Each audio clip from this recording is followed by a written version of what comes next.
জুমার রাত, বৃহস্পতিবার সন্ধ্যা থেকে নিয়ে শুক্রবার সন্ধ্যার আগ পর্যন্ত পরিমাণের সবচাইতে বেশি করতে হবে যে আমলটা, সেটা হলো দুরূদ শরীফের আমল। নবী করিম সাল্লাল্লাহু আলাইহি ওয়াসাল্লাম বলেছেন, আকসিরু আলাইয়া মিনাস সালাতি মিন ইয়াউমিল জুমআতি ওয়া লাইলাতিল জুমআহ,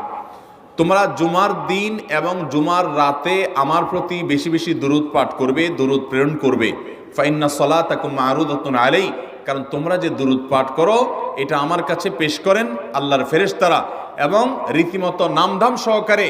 আল্লাহর একদল ফেরেশতা নিয়োজিত আছে। তারা বলেন, আল্লাহ, হে আল্লাহ রাসূল, আপনার অমুক উম্মত, অমুক অনুসারী, আল্লাহর অমুক বান্দা পৃথিবীর অমুক প্রান্ত থেকে, অমুক দেশ থেকে, অমুকের সন্তান,